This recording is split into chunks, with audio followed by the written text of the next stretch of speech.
નવસારીમાં કલાકારોની સાધના માટેનું સ્થળ એટલે રંગવિહાર ઓડિટોરિયમ, પરંતુ હવે આ કલાકારોના આ મંદિરને તોડીને ત્યાં શાક માર્કેટ બનાવવાનું નક્કી કરાતા નવસારીના કલાકારોમાં રોષ જોવા મળી રહ્યો છે.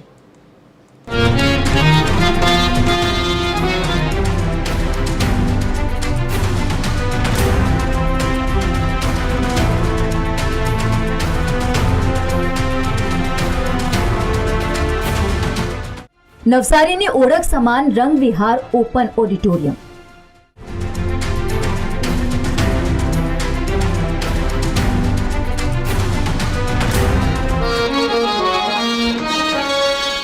જોકે હવે નવસારીની આ ઓળખ ભૂસાવવા જઈ રહી છે. રંગવિહારમાં હવે કલાકારોની કલા રજૂ થવાને બદલે શાક માર્કેટ બનાવવાનો પાલિકાએ નિર્ણય કર્યો છે.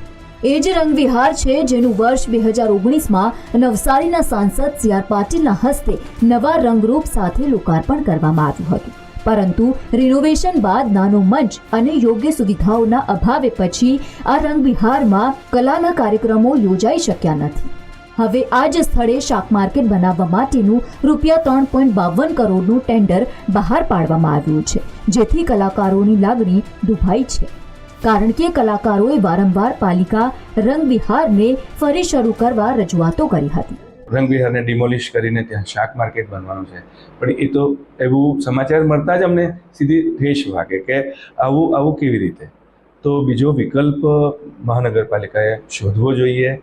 આ તો અમારું સજેશન છે, બધો નિર્ણય તો એમના હાથમાં જ હોય, પણ અમારી લાગણીને માન આપીને જો નગરપાલિકા અમને એને રહેવા દે અકબંધ અને શાક માર્કેટનો ઓપ્શન બીજે શોધે એવી અમારી નમ્ર અરજ છે. આ મામલે કોંગ્રેસ આગેવાનો પૂર્વ શાસકો સામે ભ્રષ્ટાચારનો આક્ષેપ કરી નવસારીના કલાકારો સાથેના અન્યાય સામે લડત આપવાની વાત કરી રહ્યા છે.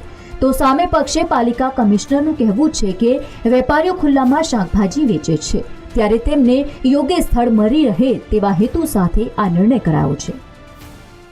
કરોડો રૂપિયાના ખર્ચે બાંધેલી વસ્તુઓ, કરોડો રૂપિયાના ખર્ચે અનેક યોજનાઓ આ લોકોએ કરી, તમામ યોજનાઓ ફેલ ગઈ છે અને પ્રજાના કરોડો રૂપિયા પાણીમાં ગયા છે કે તો ભ્રષ્ટાચારમાં ગયા છે.